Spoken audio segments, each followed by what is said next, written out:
silvestres como el ciervo y otras especies de antílopes y demás también pueden ser dispersores.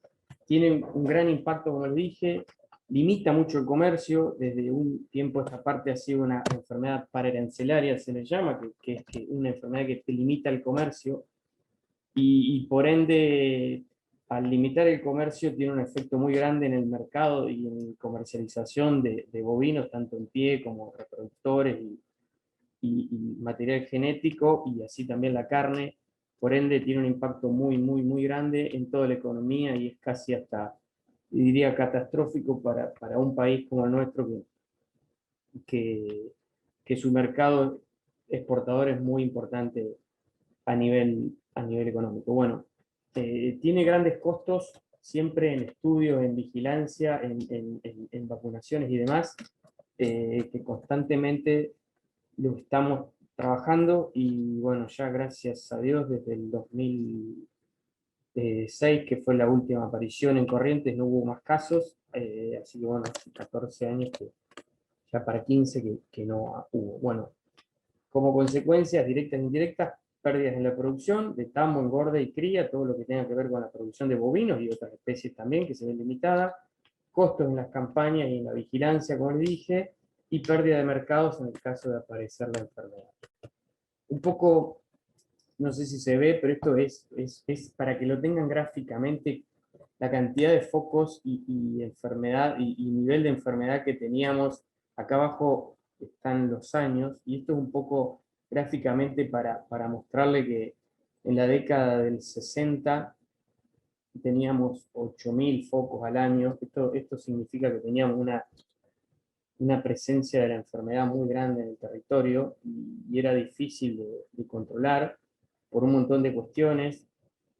Entre ellas varias se juntan, pero se pueden resumir en que no había unas campañas de vacunación constante, la vacuna era de muy mala calidad, eh, las campañas no eran oficializadas como ahora o oficiales, sino se había dejado medio abierta a que el productor aplique, y la verdad que no se daban las condiciones para poder controlarla. eh, Empieza a cambiar la situación perdón, cuando mejora la calidad de la vacuna.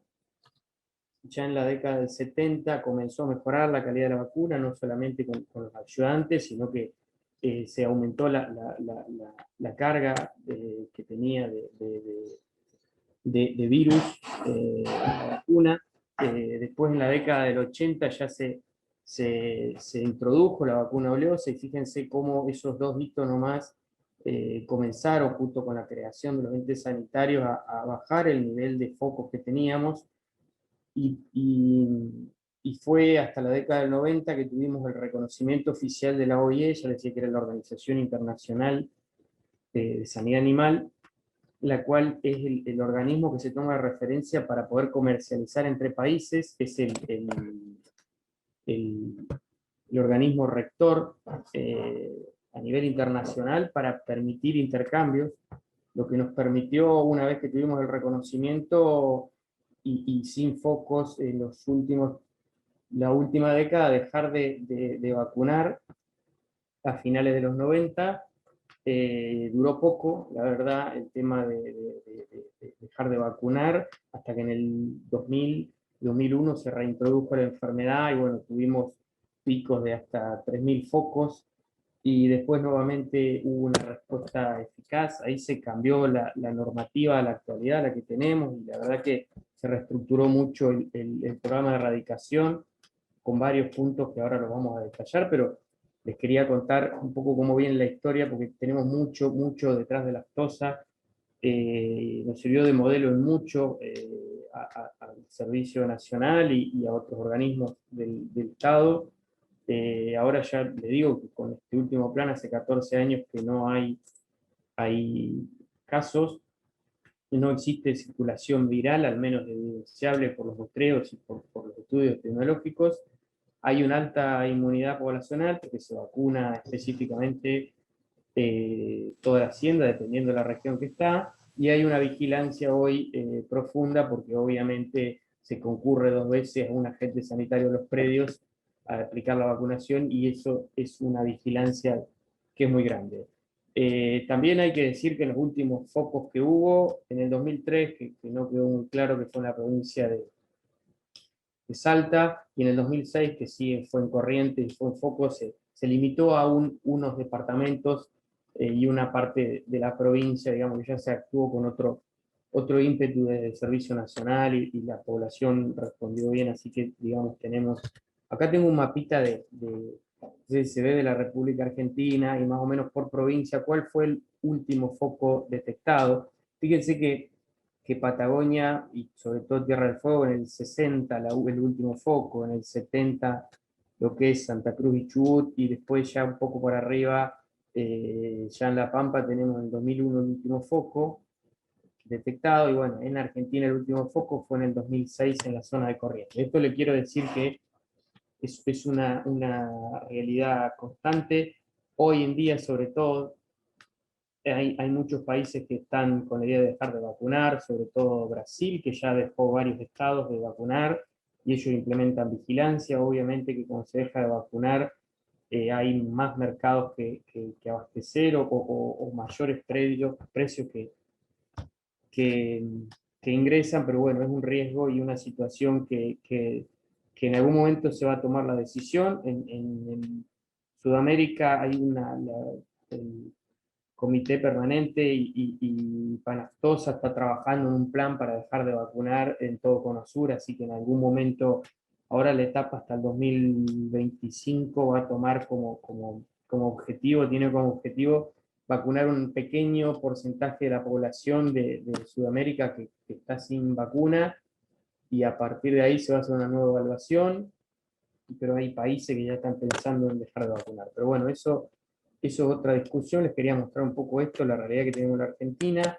Decía que afecta a muchas especies. Acá tenemos principalmente bovinos, pero bueno, caprinos, porcinos, ovinos, y otras especies como búfalos, bubalinos, y la fauna silvestre son afectados. Todo lo que tienen pezuña hendida son afectados. Bueno, la transmisión en general, y la forma más importante, es la transmisión directa de animal a animal. Un animal infectado es suficiente para transmitirla. Hoy que estamos todos con medio inmersos en la epidemiología y demás por el COVID, esto nos trae un poco similar, una enfermedad viral, lo que hoy podemos entender un poco más que cómo se transmite de animal a animal por secreciones, por la respiración.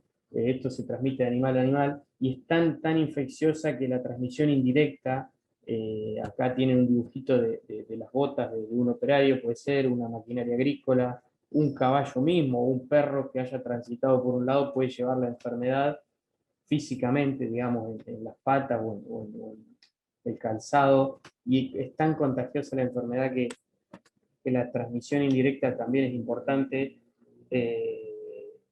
por lo cual, bueno, se transporta en el aire. La verdad que es una enfermedad muy contagiosa, lo que alerta mucho a estar siempre vigilando y trabajando sobre la enfermedad. Este es un poco el recuento de cómo, cómo transcurre la enfermedad, pero en realidad hay un periodo de incubación que es variable dependiendo de la carga viral, pero son 2 a 14 días, y en el término de empiezan a aparecer los síntomas, ingreso en general por vía aerógena, después de una replicación y la distribución del virus, y comienzan las lesiones, que ahora vamos a ver un poco fotos y cómo se transmite, pero las lesiones son en boca, en pies, y generalmente en ubre, y todo lo que tenga que ver con mucosas se ve afectado. Como resumen, es altamente contagiosa, graves pérdidas económicas y sociales del día, afecta a animales ungulados de pezuña hundida, y se caracteriza por lesiones vesiculares y erosión de la cavidad bucal, nariz, las patas. Obviamente los animales están decaídos por la fiebre, presentan babeo, dificultades en el movimiento y la alimentación. Obviamente el animal está fiebrado. Y en animales jóvenes, una característica que por ahí no se recuerda, pero hay algunas cepas o variantes que pueden causar la muerte súbita por aftosa cardíaca, se suele ver mucho. Este es otro de los problemas que causa, es que la persistencia del virus en leche es de 4 a 5, 4 días y medio, en semen, esto en centros de reproducción, en saliva, lo que dificulta siempre en lugares afectados hay que hacer como se llama, un anillo importante de contención para contener la enfermedad, porque imagínense que ocurre en un tambo, esa leche no serviría para comercializar y todas las complicaciones que traería.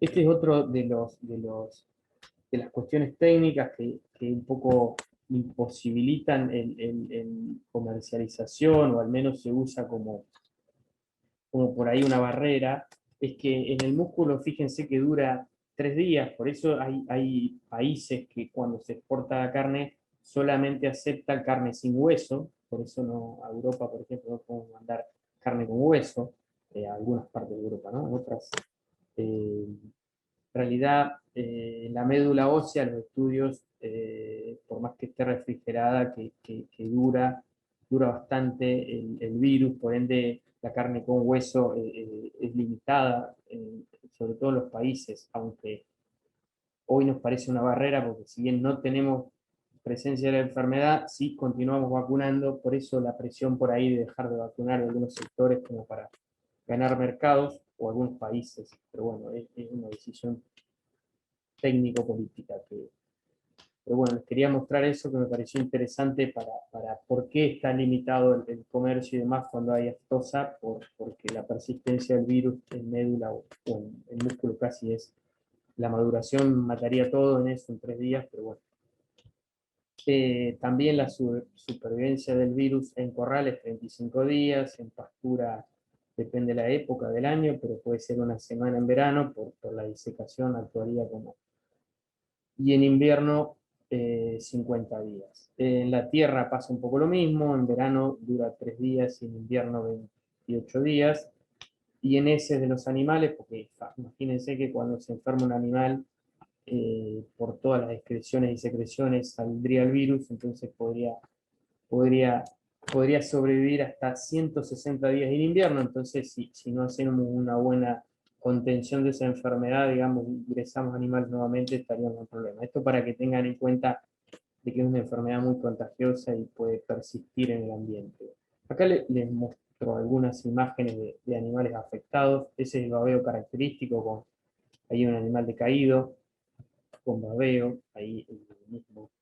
Ahí son las vesículas en lengua, en general en la zona de la boca. Ahora vamos a ver. Esas vesículas después se hace como una ampolla, es una ampolla y posteriormente la vesícula revienta y deja una úlcera sangrante. En general el epitelio, digamos lo que recubre la lengua, se desprende. Ahí hay una lesión en el paladar también. El animal, imagínense, con esa lengua no comerá y tendrá la boca abierta y le dolerá y sale la baba. Todo es cuestión de lo mismo. Acá se le está desprendiendo todo el pellejo de la lengua a este animal. Hay una lesión en la pata interdigital también. Los animales se, se arrodillan del dolor, se tiran al piso, sobre todo en cerdos. En cerdos es muy evidente también. Ahí también una lesión de una pezuña de una vaca. Ahí hay una ubre, imagínense una vaca con cría, con esas lesiones en la ubre, el ternero no mamaría y todo lo que conlleva eso. Esto es un hocico de un cerdo, si se ve bien, acá están los orificios de la nariz y esta es la punta del hocico. El cerdo se lo usa mucho porque expresa muchas lesiones como esta.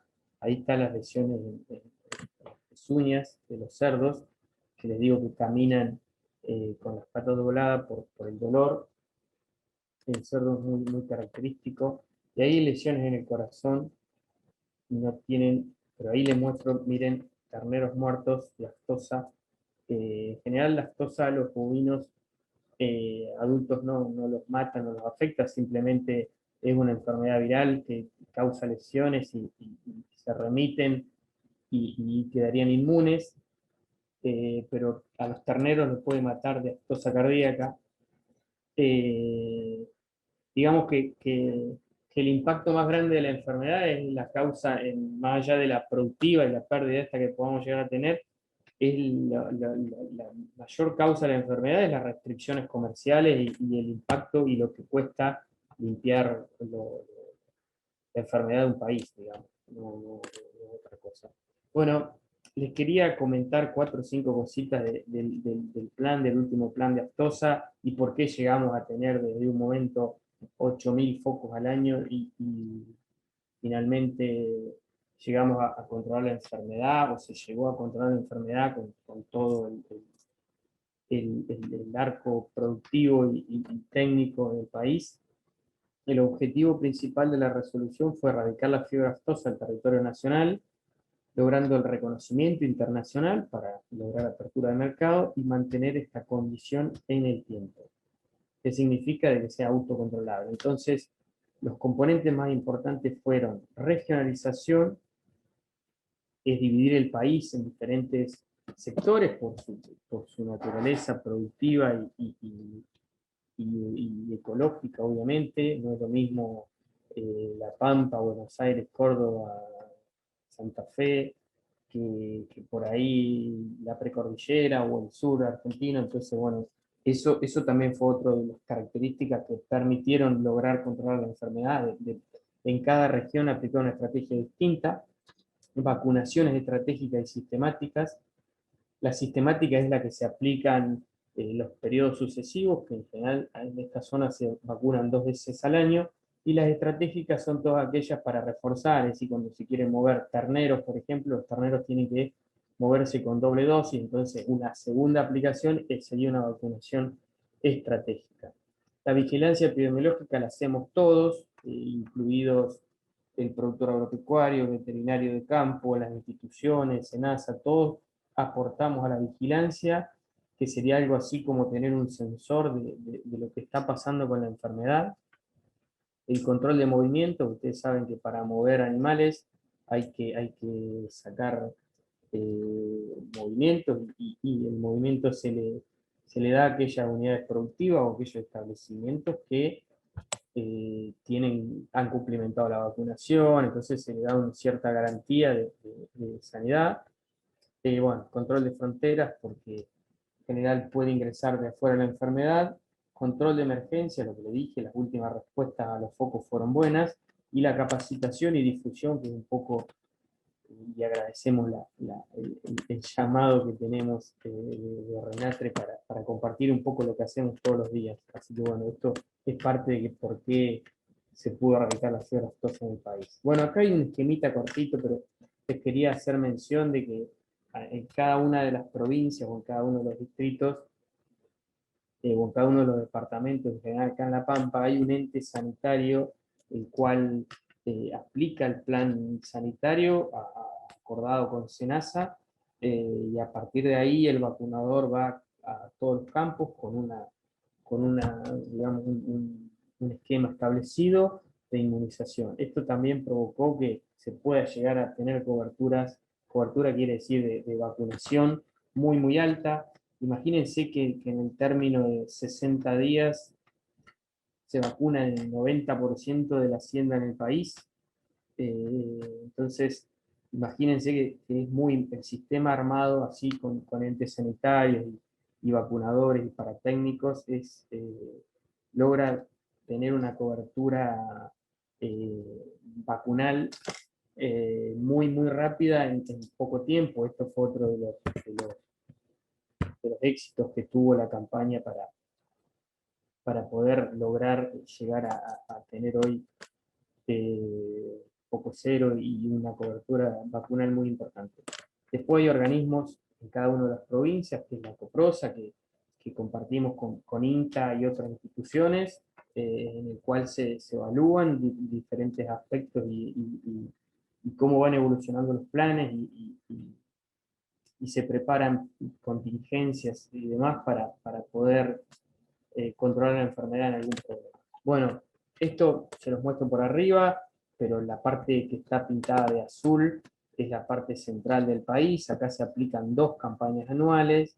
Acá en todo lo que es el sur no se vacuna, está libre sin vacunación. y en esta parte que vendría a ser toda la región de Cuyo, Mendoza, San Juan, La Rioja, Catamarca, y en esta se vacuna solamente los establecimientos de riesgo, vacunan 2 veces, y después se vacuna a todos los egresos. Y después no está bien marcada acá, pero la zona que es de frontera se vacuna 2 veces al año la totalidad de las categorías. En nuestra región se vacunan 2 veces al año, pero una vez los mayores, o sea, todo lo que sea vacas y toros, y 2 veces todo lo que es menor, digamos, pastillona, novillo, novillito, ternero y ternero. Un poco eso es la regionalización. No era fácil, no todas las características son iguales por clima y demás, entonces bueno, esta zona donde está el 90% de la hacienda del país, se vacuna 2 veces al año, una de mayores y una de menores. Bueno, la vacuna parece hay que ir a vacunar, pero es un proceso en general continuo que comienza con la elaboración de la vacuna. Le digo que tenemos el privilegio de tener el campo experimental de SENASA acá y hemos podido ir a ver cómo se prueban las vacunas, y es un proceso muy, se lo puedo resumir, que es está todo muy determinado, todo lo que se hace, se traen animales vírgenes del sur de Río Colorado, de Neuquén principalmente, y a partir de esos animales vírgenes que no tienen ningún tipo de contacto con la enfermedad ni con la vacuna, se prueba la vacuna sobre esos animales y se la prueba por mucho tiempo y muchas veces, y se ve que si se aprueban o no las dosis, y la verdad que es un proceso muy continuo y que ha dado mucho éxito. Bueno, es un poco de la vacuna, no hay mucho más para hablar, hay 3 laboratorios que la producen. Después otro de los éxitos que tuvo el plan de vacunación fue que el mantenimiento de la cadena de frío, que parece una tontería, pero la vacuna a bajas temperaturas o altas temperaturas se degrada un poco, entonces hay que mantener la cadena de frío, y esa cadena de frío se mantuvo, o se ideó un sistema que desde el laboratorio productor se dirige directamente a los entes sanitarios, que son los que aplican la vacuna, y después cada vacunador eh, maneja la vacuna de manera tal de conservarla, y se almacenan en los eh, centros ganaderos o entes sanitarios. Acá un poco algunas imágenes de esto, por ahí lo han visto, estas las conservadoras que saben ir al campo. Les quería, no sé si se ve muy bien acá, pero está la vacuna con refrigerantes, y hay un control de la cadena de frío y un control de la recepción desde que llega del laboratorio hasta que se usa campo por campo. Esto fue otro de los secretos o la importancia de por qué la vacuna es tan efectiva y genera tantas defensas en el animal.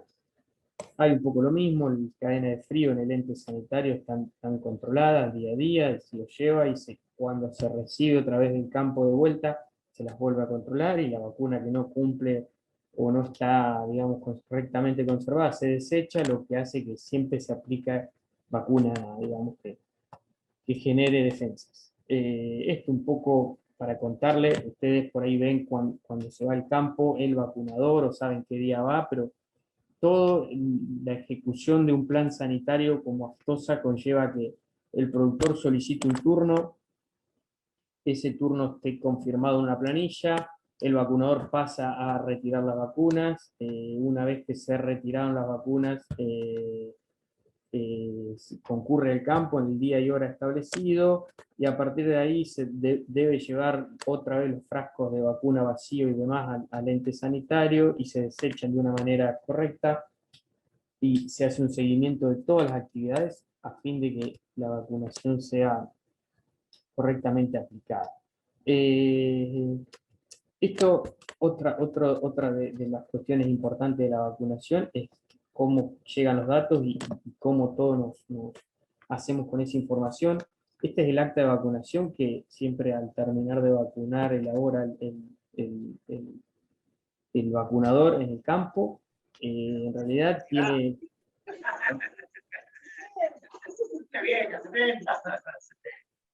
Muchos datos de importancia, más allá de la dosis que se vacunó y los datos del campo en general, hay muchas cuestiones que se vuelcan acá, como la vacunación de brucelosis de las terneras y la existencia de otras especies.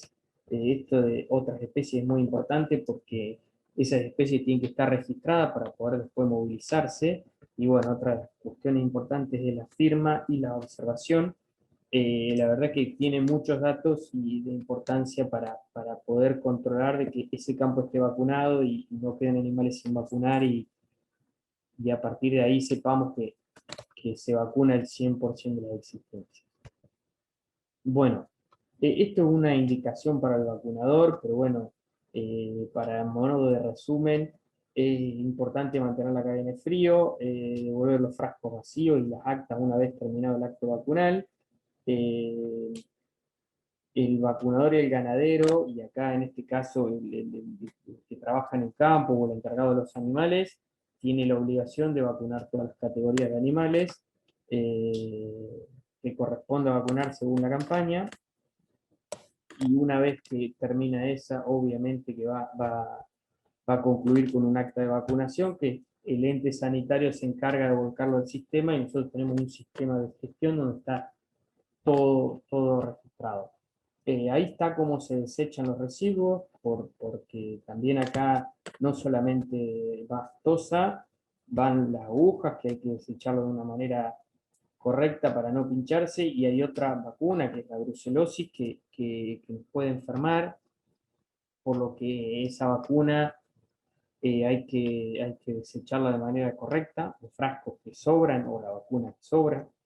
Y por ahí hay que tener cuidado por los que andan en la manga, por ahí es un lugar muy común en el campo donde hay niños y demás, de ir a ayudar o a mirar en algunos casos, que no lleguen a tocar eso, así que bueno, el vacunador es responsable también del manejo de los residuos adecuadamente y el ente sanitario también después de desecharlo para no generar contaminantes. Bueno, ¿cuál es esta es la última placa que tengo de aftosa?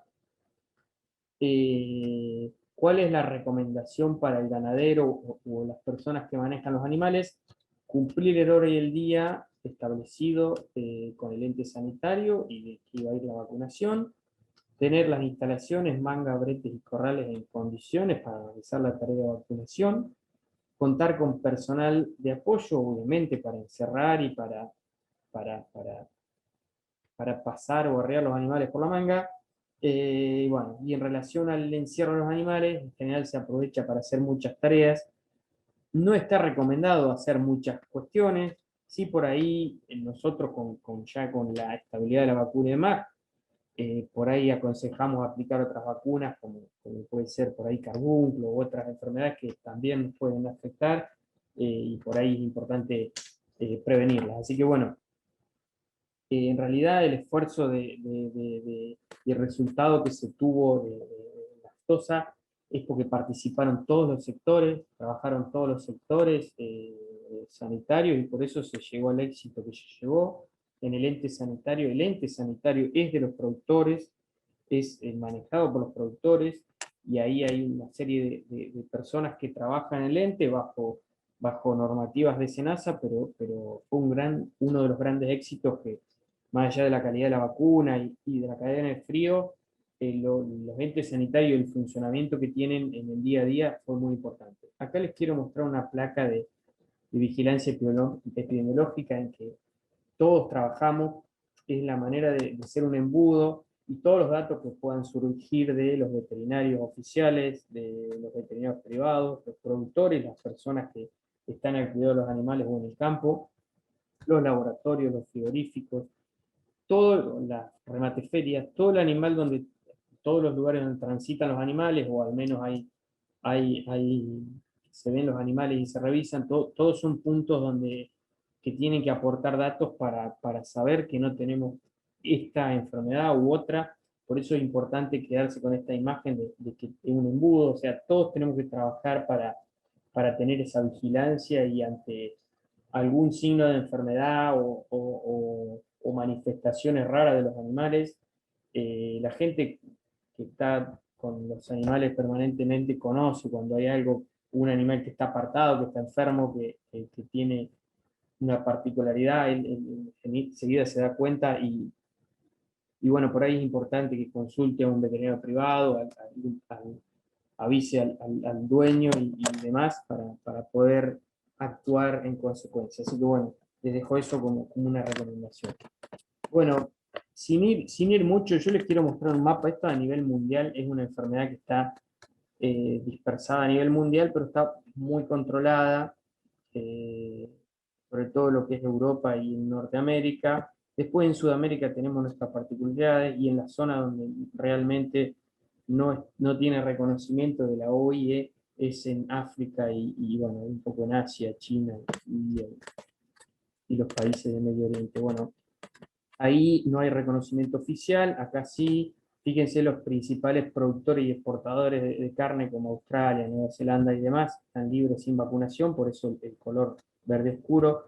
Y acá está un poco verde más claro porque acá son libres con vacunación, aunque ya hay algunos estados de Brasil que se ve que ya están reconocidos como libres sin vacunación y hay algunas otras zonas como Chile ya están reconocidos. Así que bueno, esto es lo que pasa hoy en Sudamérica, que son los países con los que más nos relacionamos y con los que tenemos un plan conjunto. Y esto es lo que pasa hoy en Argentina. En Argentina tiene en realidad tres zonas libres, que es toda la Patagonia, o sea, del río Colorado para abajo, es libre sin vacunación. Acá hay una zona en los valles de Calingasta que están eh, en cordillera, que es otra zona libre sin vacunación. Esto es libre con vacunación y acá también es libre con vacunación, pero tienen plan especial porque están en frontera. Eso es lo que les quería comentar de la zonificación reconocida por el organismo internacional a nivel país. Bueno, es una enfermedad de denuncia obligatoria. Eh, Ante cualquier sospecha de enfermedad hay que avisar oficialmente tanto a algún veterinario privado y a la oficina local, y bueno, le digo, cualquier manifestación rara de los animales es importante tener datos de inmediato para poder actuar. Bueno, continúo, ¿no? Creo que ahí se terminó todo lo que tiene que ver con fiebre aftosa, y ahora voy a hablar de brucelosis, si me permiten un segundo, que se me puso oscuro.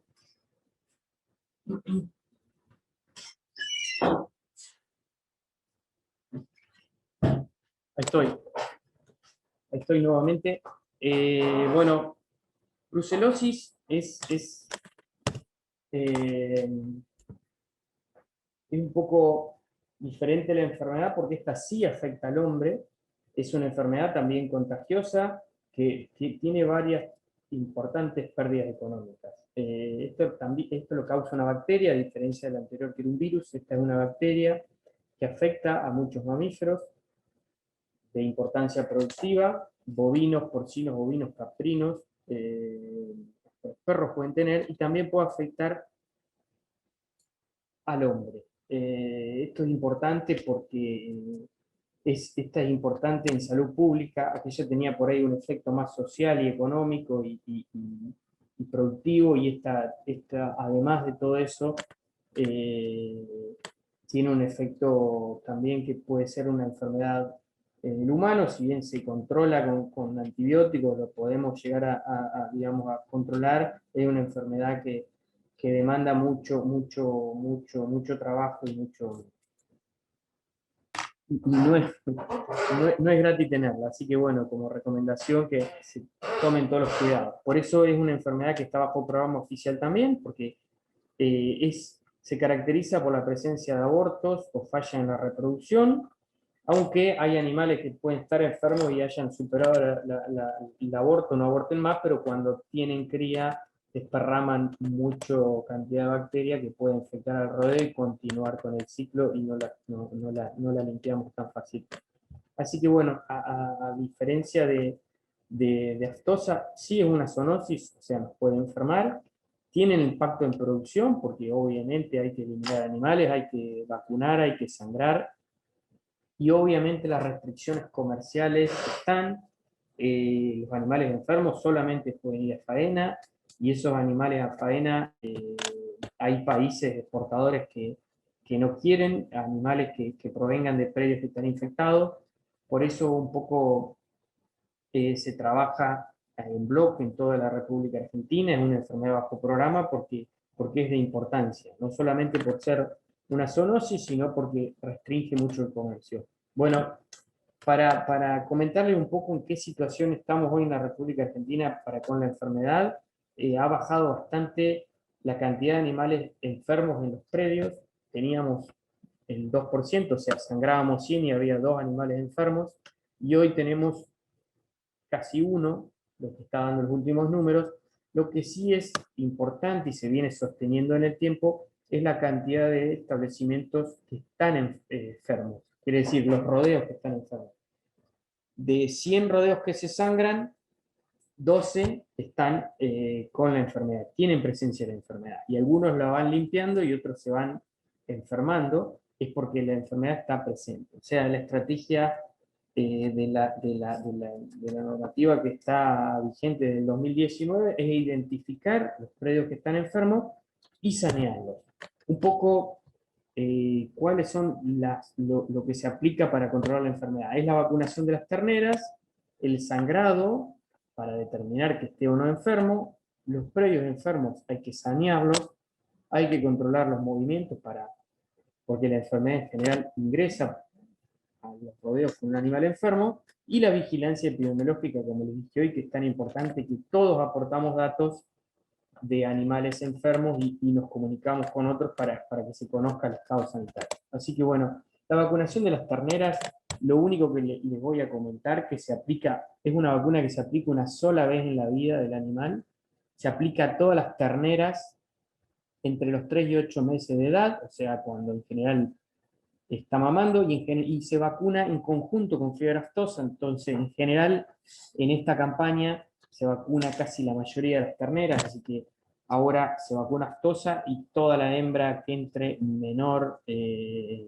o sea, las terneras que entren se vacunan ahora, y bueno, esto se ejecuta la vacunación por los entes sanitarios, al igual que aftosa, y la vacunación conjunto de las dos enfermedades nos ha dado la posibilidad en el país de tener coberturas muy altas, quiere decir que de la total de terneras que hay, muchas se vacunan, y eso fue uno de los principales y casi la única estrategia que se usó hasta el momento.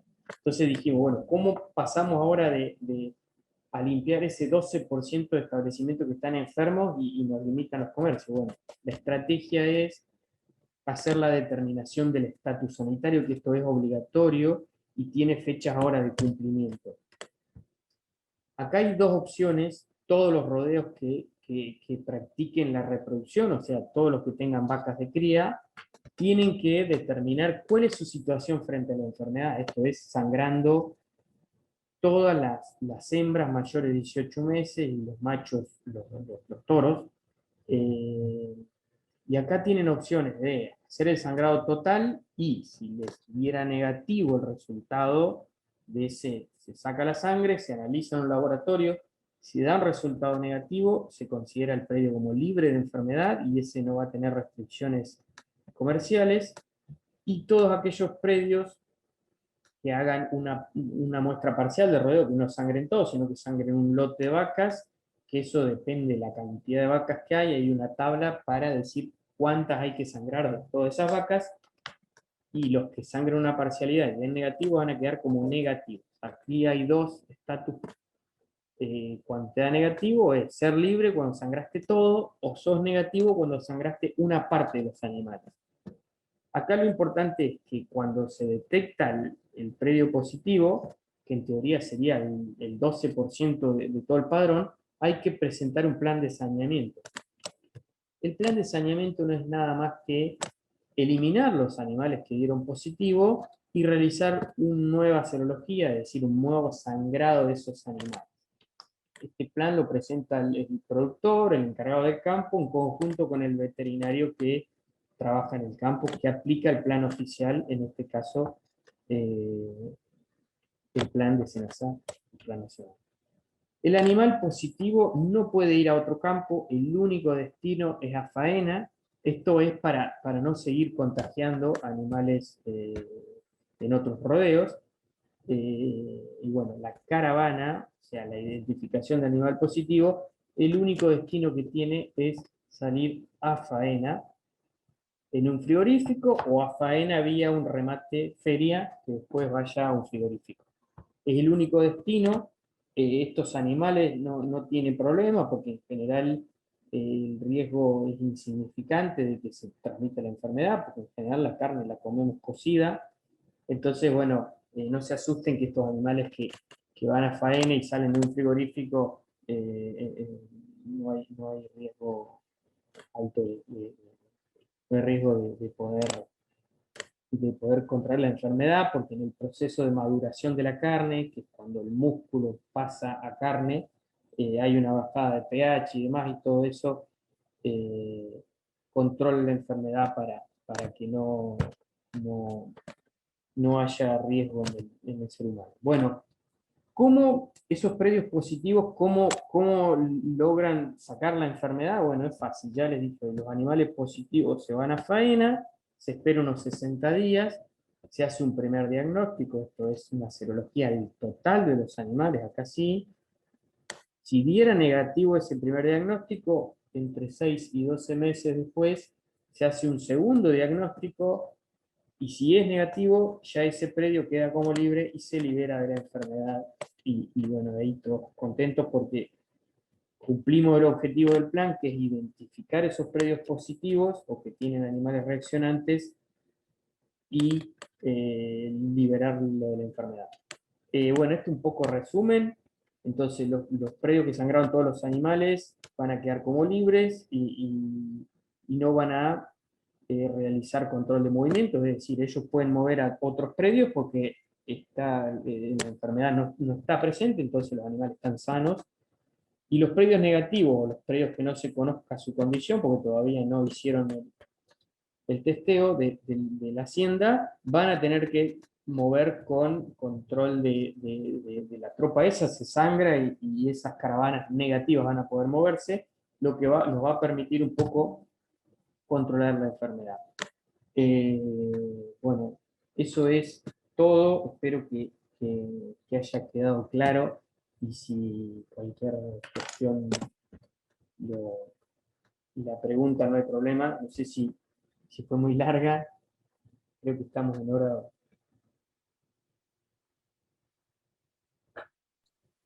Muy claro, Perfecto. Ezequiel. María Sol, discúlpame. Ezequiel. Excelente. ¿Nora, lees la consulta que realizaron? ¿La lees vos, Sol? No, léela como quieras, si Bueno, querés. acá preguntan si los porcinos y los caprinos se pueden contagiar de los bovinos. Y Y los bovinos se pueden contagiar a otras especies. sí, en general, bueno, algo que no expliqué, pero está también, pero sí. En general, sí, todas las especies, cuando ingresen la enfermedad, si estuvieron en contacto, se van a contagiar toda la atención de mayor o menor proporción. El bovino por ahí un poco más sensible y se vacuna. El resto de los animales no se vacunan para que sea como son los centinelas de que la enfermedad no está presente. Porque muchas veces nosotros sangramos los bovinos y si tenemos alguna duda, sangramos también el resto de las especies, como pueden ser ovinos, porcinos o caprinos, y nos sirven como centinelas o verificadores de que la enfermedad no estuvo presente. Sí se contagian, y ya les decía que el porcino es el que más rápidamente la expresa y una de las especies que identificamos enseguida que la tienen. Entonces, por ahí los movimientos de otras especies en focos o demás está también prohibido o restringido por una cuestión de no seguir transmitiendo la enfermedad. Donde hay muchos problemas sanitarios, también se vacunan esas especies. Acá en Argentina hoy no se están vacunando porque no tenemos problemas. pero ante el suceso de un foco o de una aparición muy brusca también se podría pensar en vacunar el resto de las especies como para controlar la enfermedad. Pero bueno, ojalá no lleguemos a esa situación.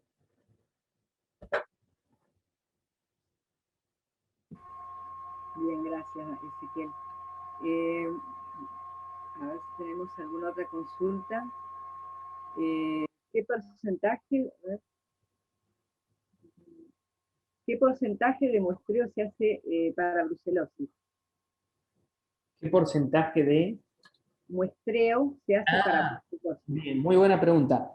Hay una tabla, y hay algo que no dije ya que estamos...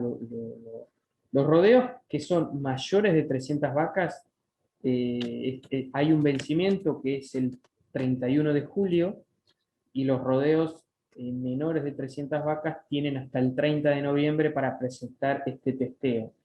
¿Qué porcentaje de animales? Es dependiendo la cantidad de vacas que hay. Hay una tabla, si la busco por ahí la tengo, pero no sé si da lugar, pero por ejemplo, cuanto más vacas, o sea, es una tabla, es estadística que ayuda a determinar que si en ese rodeo está enfermo, con esa cantidad de animales que se sangra, se lo va a detectar a la enfermedad, al menos en un animal.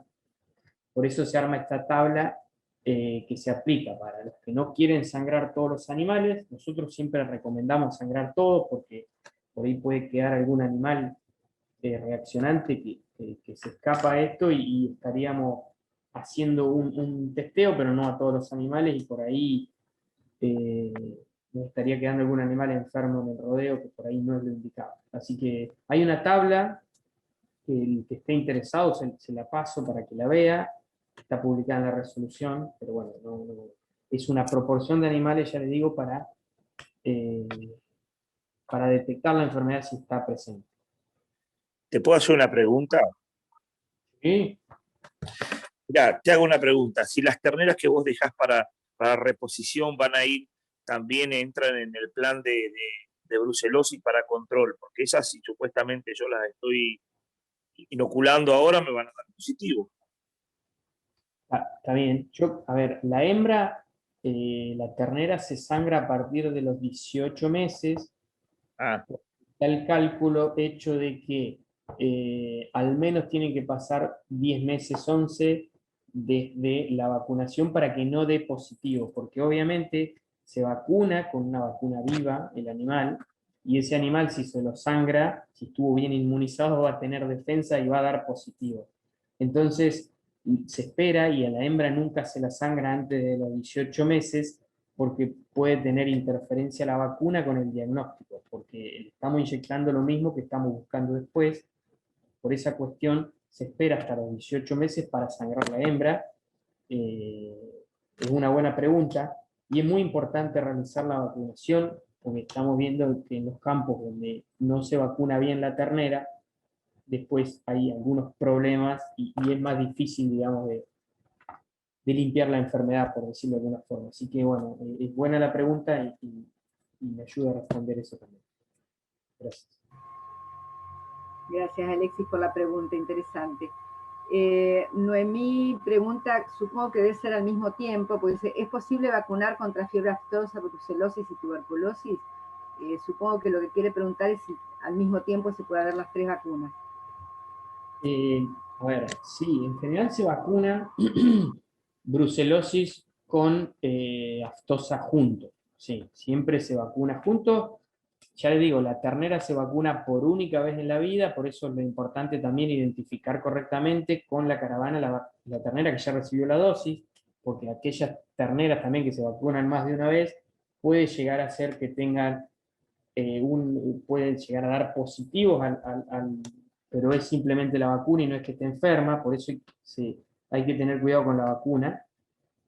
Con respecto a tuberculosis, no hay vacuna, sí hay de humanos, hay la vacuna de humanos, la BCG, que nos ponen el primer día de vida. No, en bovinos no hay una vacuna, simplemente la tuberculosis es manejo, es una reacción que se hace a partir de los 6 meses o 3 meses en tambo, y el animal positivo se descarta.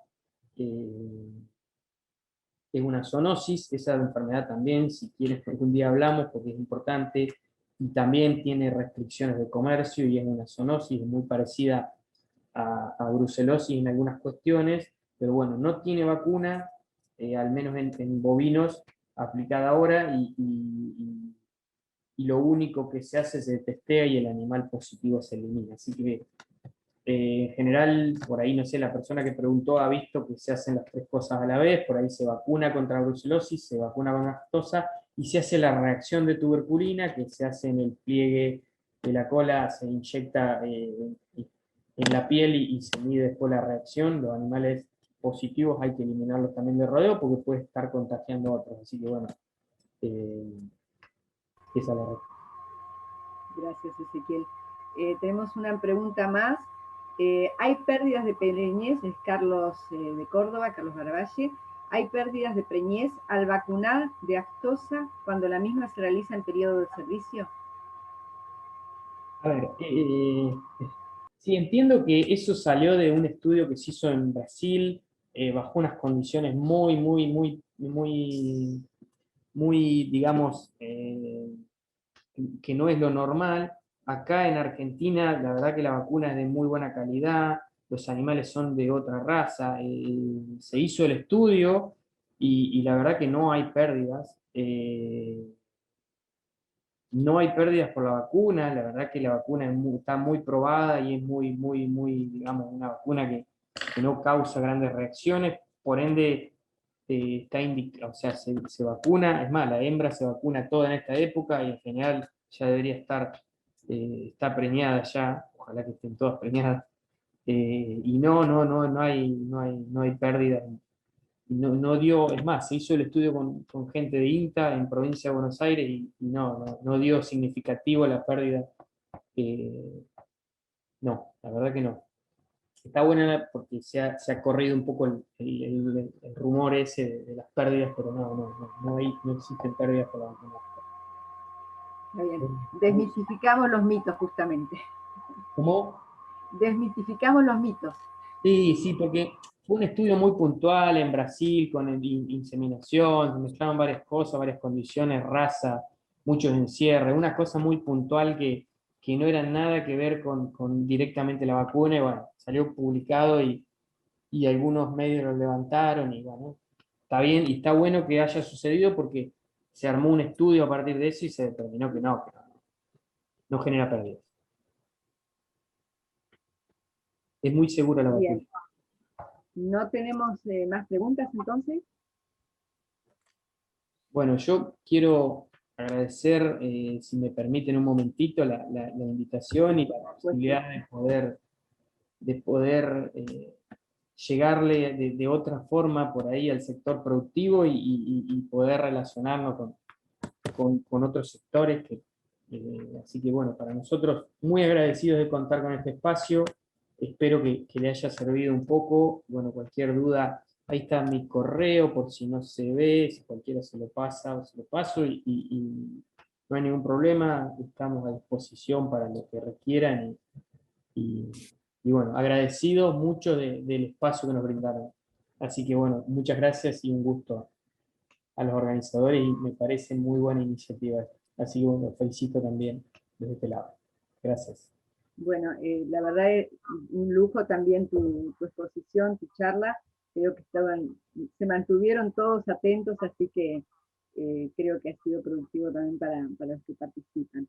Si no tenemos más preguntas, a ver, hay algunos acá. Bueno, no, agradecimientos y bueno, y felicitaciones para vos, Ezequiel. Andamos un poquito justos de tiempo. Yo les voy a pasar, les voy a compartir una pantalla. Bien. Excelente, ahí están todos agradeciendo. Quería recordarles, por favor, que a todos los que no ingresaron con su nombre y apellido, quedaron muy poquitos que no se identificaron. Si quieren decirnos, dejarnos ahí escrito en el chat el nombre y el apellido, así podemos dejar registrada su asistencia y después les pueden llegar los certificados. ¿Cuál es el chat? Gracias, Sol. El chat es en el celular, tiene al costadito, dice más, y cuando lo abren dice chatear, y ahí va a figurar todo el chat. Ahí pueden ahí escribir, si no después, sí, ahí estoy registrando todo, si no cualquier cosa pueden mandarle un mail a la delegación. Bueno, les comento que esto es un ciclo de 5 charlas, que pensamos 2 para ahora para marzo, hoy y el 18, o sea, el jueves que viene también vamos a estar acá reuniéndonos, 2 para abril y 1 para mayo. ¿Sí? Todo va a ser referente al mismo tema, de lo que es el rodeo de cría, la parte sanitaria y reproductiva. Así que bueno, después les vamos a ir enviando el temario de cada una de las charlas, y ahora que contamos con los mails de ustedes, y los vamos a mantener en contacto. ¿Vale? Les voy a pasar un audio, que es el motivo de las capacitaciones que tenemos.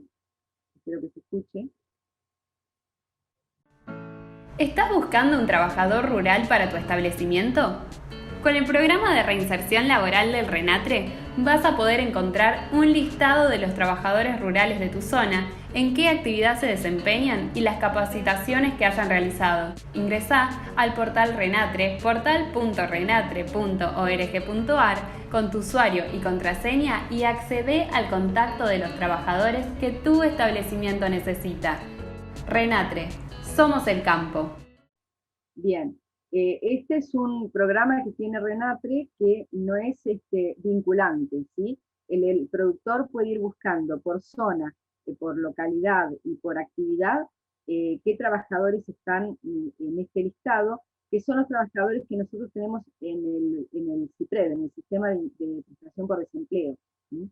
Entonces, se conectan mediante el portal, y nosotros le mandamos los datos, y a partir de ahí él hace la conexión con el trabajador y decide si quiere o no quiere, si tiene afinidad con el trabajo que tiene que hacer o con la persona que ha atendido. Y bueno, también les quería comentar que esto es una novedad. En la semana pasada se puso en vigencia ya la app de solicitud de prestación por desempleo. Es un sistema bien novedoso porque el trabajador puede solicitar la prestación desde su domicilio, no tiene que acercarse a la delegación, a la boca, trasladarse. Bueno, que en este momento de pandemia realmente fue un esfuerzo bastante importante de parte de todos los directivos del RENATRE para impulsar todo esto que facilita a los trabajadores acceder a los beneficios sin tener que estar trasladándose, simplificando todos los trámites. Así que bueno, no sé si voy a poder comentar, a ver.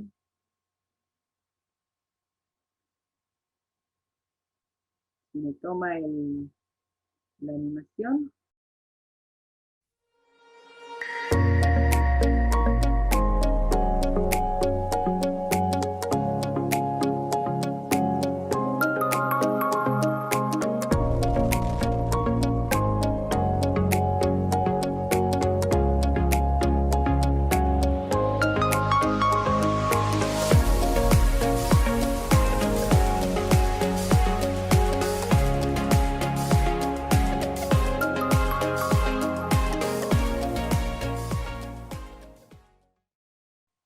Como les decía, bueno, es muy simple ingresar, está pensado para que el trabajador pueda manejarlo mediante el celular, en Android obviamente, pero facilitando la solicitud, el trámite de la solicitud de la prestación. Y también tenemos se puso en vigencia también la línea de WhatsApp automatizada, en donde el trabajador puede ir controlando si está su prestación ya en vigencia, cuántas cuotas, dónde las cobra, cuáles son los periodos, los montos. Así que también tenemos esta línea que se pone en vigencia a partir de la semana pasada. Bueno, la particularidad que tiene, que es solamente por chat, por escrito, y se ingresa con la palabra hola. A partir de ahí se muestra una serie de ítems en la cual el trabajador va eligiendo cuál es la información que desea tener. esto nos viene a solucionar un poco muchas veces los trabajadores llamaban porque no recordaban si podían cobrar, si ya tenían la cuota otorgada, si era la última, la tercera o la cuarta. Entonces, con esta línea, todas esas dudas se les pueden, tienen acceso a resolverlas. Bueno, muchísimas gracias. Esto era todo. Ahora vamos a pasar a la charla de Marcelo. Marcelo va a hablar de medios. Sí, ¿qué tal? ¿Qué tal, Nora? ¿Qué tal a todos? Comparto la pantalla. Exacto, Marcelo, gracias.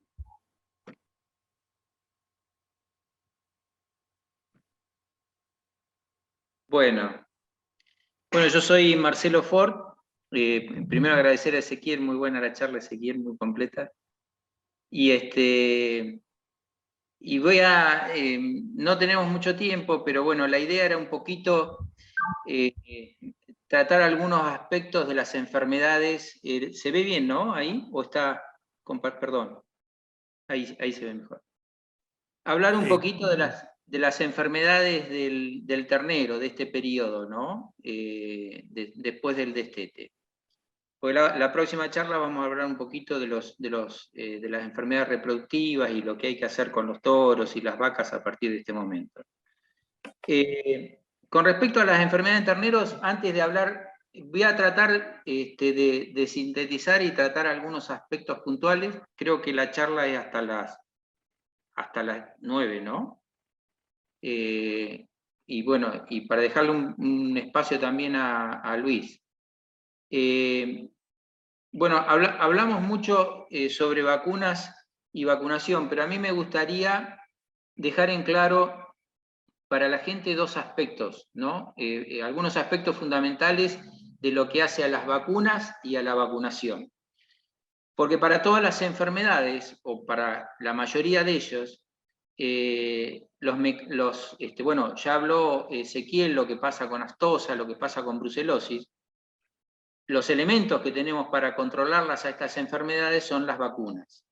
Entonces a mí me pareció interesante que les quede claro algunos aspectos que hacen a las vacunas y a las vacunaciones, cómo se hacen y qué es una vacuna. En primer lugar, ¿cuáles son los constituyentes de una vacuna? Principalmente los que están ahí, los que ustedes ven a su izquierda. El antígeno, ¿a qué llamamos antígeno? Es el virus o la bacteria, que es en realidad lo que genera la protección para cualquiera de las vacunas, como hablaron hoy de aftosa, brucelosis, para algunas de las enfermedades que vamos a tratar ahora, como es el virus de la IBR, de la diarrea vírica bovina, la mancha. Bueno, el antígeno es la bacteria o el virus en sí, que puede estar de dos formas distintas, o activo, atenuado, vivo, nosotros decimos vivo, o atenuado. ¿Atenuado qué quiere decir? Cuando yo hablo de atenuado, es que la virulencia de esa partícula no es tan patógena como la partícula que está en el medio ambiente. Y si no, muerto. Generalmente las vacunas virales son muertas, algunas utilizan virus atenuado, la mayoría virus muerto, o bueno, y ahora aparecieron, ustedes deben conocer un montón de inmunidad, a raíz del COVID hemos aprendido mucho de lo que hace a vacunas e inmunidad. Y en muchos casos han aparecido vacunas que se llaman a subunidades, que son vacunas obtenidas de otra forma. Pero básicamente la vacuna es el antígeno, por un lado, como ven ahí, y el adyuvante. ¿Qué es el adyuvante? Es una solución en la que se suspende este microorganismo y ayuda a que la inmunidad sea mejor, a que la respuesta inmunitaria, la respuesta del organismo sea mayor. Y después, bueno, puede tener una serie de elementos como son conservantes, antibióticos y estabilizadores, que son químicos que ayudan a mantener el antígeno y que esa vacuna no se contamine, ¿no? Pero los dos componentes más importantes de la vacuna son estos, el adyuvante y el antígeno. Por eso muchas veces, cuando uno escucha hablar de gente que se opone a las vacunas y demás, es algo que en realidad es muy natural, porque el antígeno es un antígeno muerto o muy atenuado en su virulencia. En general las vacunas utilizan antígeno muerto, y un adyuvante que ayuda. Generalmente la respuesta, es decir, lo que más puede producir una reacción es el adyuvante y no el antígeno en sí, ¿no? Pero básicamente todos estos organismos antivacunas, quizás habría que explicarle mejor qué es lo que tiene una vacuna para que entiendan que es un producto que en realidad es bastante inocuo, ¿no? Bien, esto es muy importante. Y también, bueno, desde el punto de vista del manejo de la vacuna, hay vacunas que son atenuadas, como hoy habló Ezequiel, la vacuna de brucelosis. Esas vacunas atenuadas tienen la bacteria viva, como es la vacuna de carbúnculo también, que tiene la bacteria viva. Está atenuada en su virulencia, así que no es tan patógena. Pero es importante que su uso, su aplicación, sea efectuada por gente que sea idónea, ¿no? Para evitar los riesgos de contagio a los seres humanos, que si bien es bajo, puede llegar a existir. Bien. Ese es el primer aspecto, que es una vacuna. Y el otro aspecto que es importante es el de la respuesta vacunal. ¿Por qué muchas veces tenemos que dar varias dosis de vacuna? En general, para todas las inmunizaciones, para que se produzca una respuesta, no damos una sola dosis, sino tenemos que repetirla, ¿no? Esto es lo que pasa cuando, fíjense, acá tenemos la primera línea en rojo, que es la primera dosis de vacuna. En general se produce una respuesta inmunitaria. Acá vemos la respuesta humoral de anticuerpos, para que ustedes vean lo que pasa. La respuesta es primeramente a unos anticuerpos que se llaman inmunoglobulinas M y después otros que se llaman G. Pero se hace una curva M y después aumenta la G, y fíjense a qué nivel llega. La protección la tenemos acá arriba, donde está en la línea de puntos, que es protección. Y muchas veces con una sola dosis vacunal, las vacunas no dan una respuesta suficiente para que ese animal esté protegido. Por eso es necesario aplicar una segunda dosis. Cuando damos esa segunda dosis, fíjense que la respuesta llega, es decir, prácticamente no hay respuesta M, pero sí hay una fuerte respuesta G, que son las inmunoglobulinas protectoras, las que después van a defender a ese animal contra un futuro contacto con el agente que produce la enfermedad, el virus o la bacteria. Entonces, este es otro concepto más importante, también muy importante, que es el de la doble vacunación, porque muchas veces, en muchas de las enfermedades que vamos a tratar ahora, está el concepto de dar una única dosis, y generalmente el productor, el personal de campo, se piensa que con una sola dosis el animal está inmunizado. Entonces, es muy importante hacer caso a las recomendaciones del veterinario, y muchas de estas enfermedades necesitan doble dosis y después un refuerzo anual para que ese animal esté protegido. Así como pasa con aftosa, ¿no? Brucelosis en el caso de brucelosis, damos una sola dosis porque es una vacuna viva atenuada. Si volvemos a repetir una vacunación en brucelosis, no es que el animal se va a proteger más, pero el problema es que después, cuando hagamos saneamiento, que es lo que estamos haciendo ahora con el programa, ese animal nos va a dar positivo y vamos a eliminar un animal que decimos que es positivo, pero en realidad no lo es, porque la respuesta es una respuesta vacunal y no hay forma de diferenciarla. Entonces es muy importante que en brucelosis la vacuna se dé en el tiempo que se estipula, es decir, a las terneras, no más allá de los 8 meses, 9 meses de edad. Es decir, si se la da más adelante, corremos el riesgo de que ese animal permanezca positivo por mucho más tiempo, y después cuando hagamos las reacciones serológicas, hoy por hoy estamos en el programa de saneamiento, en la parte de saneamiento del programa de brucelosis, y vamos a tener un animal positivo que lo vamos a eliminar, y en realidad esa respuesta es una respuesta vacunal. Fui medio rápido, pero bueno, estos conceptos son muy importantes para lo que viene de las enfermedades.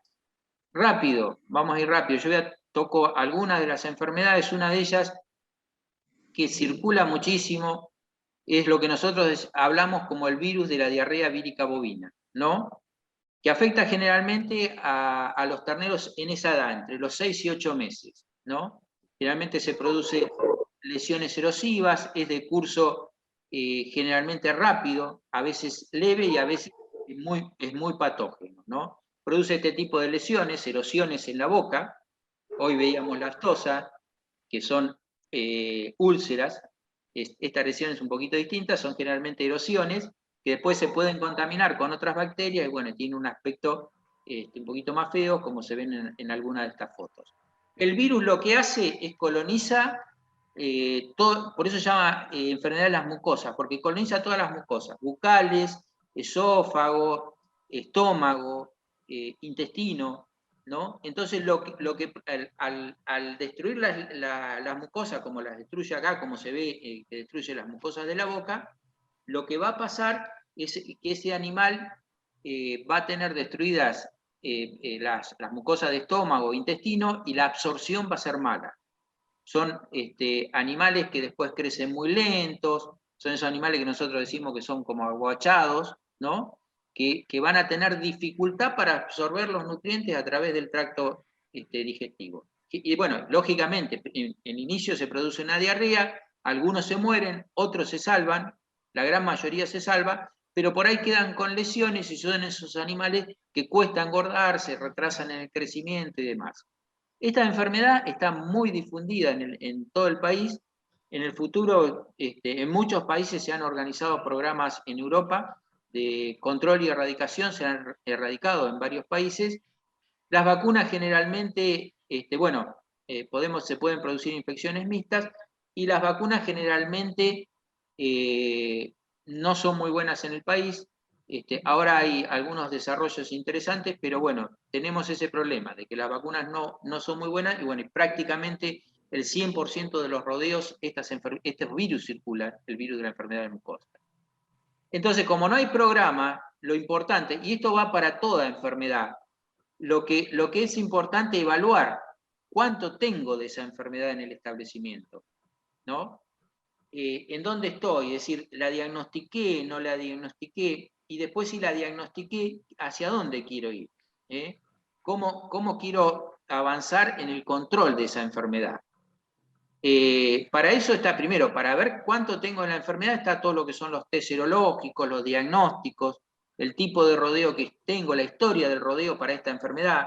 Son enfermedades que a veces no las diagnosticamos bien y están en casi todos los rodeos. Entonces, es importante tener en cuenta, si tengo esa sintomatología, si tengo esos animales enfermos, cuánto tengo, hacer diagnóstico para saber si se murieron de esa enfermedad u otra enfermedad, y después tratar de evaluar los riesgos que tengo de esta infección, es decir, lo que me están produciendo. Generalmente las enfermedades producen muchas pérdidas subclínicas. ¿Qué quiero decir con subclínicas? Que no se ve, es como un iceberg, todas las enfermedades.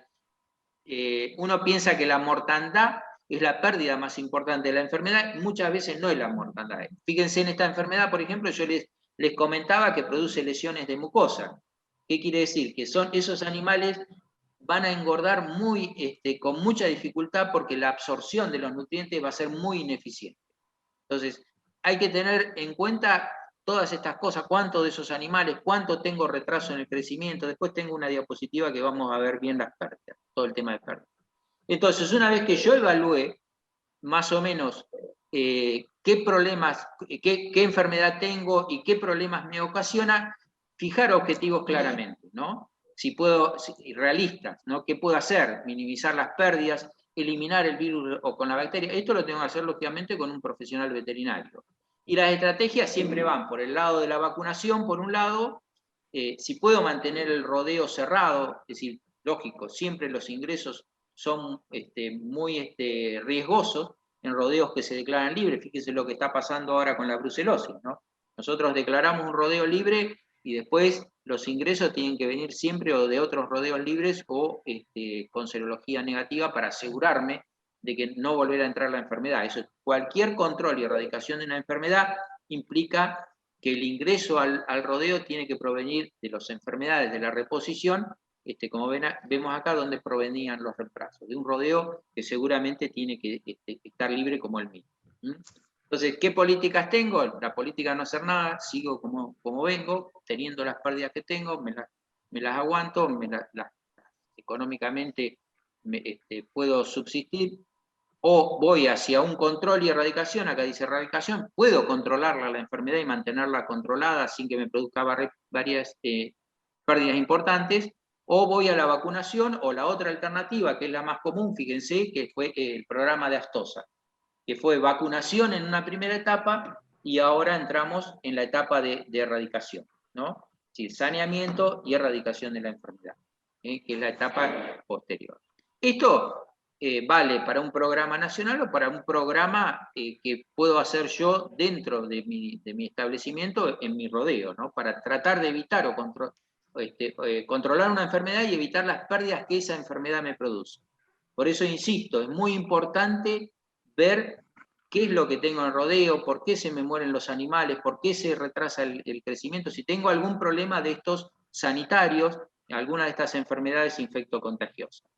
La otra enfermedad, esta diapositiva, es la coccidiosis bovina. La coccidiosis bovina es una enfermedad que es muy común también en los terneros, se produce después del destete. No me quiero extender mucho porque después tengo que hablar un poquito de parasitosis, que es muy importante. Las coccidiosis se dan en casi todos los rodeos, es un parásito que ustedes saben, lo eliminan otros animales y que está en los corrales, en la tierra y demás, es un protozoario, ¿no? Las diarreas por coccidiosis, cuando tengo encierros prolongados, es decir, cuando yo hago el destete, encierro a todos los terneros, los dejo en el corral unos días, por ahí generalmente es una costumbre muy común, los suplementos y demás, y hay contaminación de los corrales, o hay algún animal que elimina coccidios, se pueden contagiar el resto, los manejos muy intensivos son muy problemáticos, y se contagian, bueno, estos son muy contagiosos, estos protozoarios se eliminan, los pocos que los contrajeron los eliminan en pocos días, se empiezan a eliminar cantidades importantes de protozoarios, y los otros lo van levantando del suelo con la comida, y se contagian, y producen unas diarreas muy, muy importantes también, a veces asociadas con otras enfermedades, se puede asociar con la enfermedad de las mucosas, como le dije recién, y es difícil controlarla. Bueno, hay medicamentos, no hay vacunas para esto, pero hay medicamentos coccidiostáticos que hay que darle a los terneros para evitar seguir teniendo pérdidas. Y las mortandades a veces son importantes. Entonces hay que tener cuidado en los encierres, hacer diagnóstico rápido, es fundamental, con un poquito de materia fecal de algunos terneros enfermos, es una diarrea sanguinolenta, muy fácil de distinguir. Entonces, sacando en una bolsita el mismo productor, el mismo encargado del campo, toma una muestra de materia fecal, se la da al veterinario para que la mande a analizar, es muy fácil y muy rápido el diagnóstico de estas enfermedades, y se inicia el tratamiento lo antes posible, evitando que sigan eliminando coccidios y que se sigan afectando a otros terneros, y bueno, ya empieza el tema de mortandad, y mucha morbilidad, es decir, muchos animales enfermos, ¿no? La otra enfermedad, que es fácil de prevenir, es muy fácil de prevenir, es imposible que hoy en día se nos muera. Es una vacuna que también no tiene un costo grande, se previene con una vacuna, no es obligatoria la vacunación, y seguimos teniendo anualmente muchas mortandades por esta enfermedad, lo que se llama la mancha de los terneros, ¿no? O carbunclo sintomático, también lo decimos, que no tiene nada que ver con el carbunclo bacteriano, ¿no? Que el que produce el carbunclo, el antrax. Esta enfermedad, la mancha, afecta a los terneros generalmente después del destete. Si el destete puede afectar antes, pero generalmente es después del destete, entre los 6 meses y hasta casi los 15, 16 meses de vida del ternero, y es producida por un Clostridium, que también lo levanta el animal del suelo. Es una enfermedad muy aguda, los mata muy rápido. Generalmente uno, si los puede ver con síntomas, puede iniciar el tratamiento. El síntoma generalmente es el rengueo, da temperatura, el animal está como afiebrado, pero bueno, generalmente no da ventana al tratamiento. Tiene que ser encontrarlo muy rápido y tratarlo con un antibiótico, y ahí se puede llegar a salvar. En general se mueren los animales. Entonces, la única forma de controlar esta enfermedad, de evitar esas mortandades, es con una vacuna. Con una vacuna muerta, ¿no? Generalmente vacuna Clostridium, hay 2 o 3 tipos de Clostridium, produce este tipo de lesiones. Es decir, cuando uno abre el animal, generalmente un animal afiebrado, que se hincha fácilmente, ¿no? Si es un novillo grande, por ahí uno puede sospechar también del otro carbúnculo del sintomático del anthrax, pero en general, no, bueno, si son terneros, conviene cuerearlos. Si es un animal grande, llamen al veterinario y ven este tipo de lesiones. ¿Sí? Con un pedacito de músculo se puede llegar a diagnosticar esta enfermedad. Es muy fácil también diagnosticarla, se ven este tipo de lesiones en músculo, hay como aire, generalmente uno si toca sin cuerearlo, toca así el músculo por arriba y nosotros decimos se siente como crepitar, ¿no? Como si tuviera aire en el músculo, se siente como una crepitación, da lesiones también en el corazón, pero bueno, es importante diagnosticarla rápido, con tiempo, y vacunar. Vacunar rápidamente. Lo que en realidad es obligatorio es vacunar a los animales ni bien se destetan, pero no una sola dosis. Vuelvo a repetir, acuérdense del gráfico que vimos inicialmente. Hay que hacer una doble dosis por lo menos o 3 veces con vacunas de mancha. ¿Sí? Doble o triple dosis, no alcanza una dosis. En general las vacunas de mancha, una sola dosis no alcanza para proteger al animal. Así que por lo menos 2 dosis y si es posible 3 dosis, con diferencias de 20 días entre una y otra. Recién, cuando muchas veces pasa que le dan la primera dosis y dicen, uy, se me empezaron a morir de mancha, es la vacuna. No, no es la vacuna. Entre que yo les mostré recién el gráfico, entre que le dan la vacuna y el animal queda protegido, van a pasar 40 días, porque le di la primera dosis, le doy la segunda dosis a los 20 días, y después de la segunda dosis necesitamos unos 15 a 20 días más para que el animal esté protegido. Entonces, recién después de la segunda dosis, unos 15 a 20 días después de la segunda dosis, podemos considerar que ese animal va a estar protegido y no se va a morir.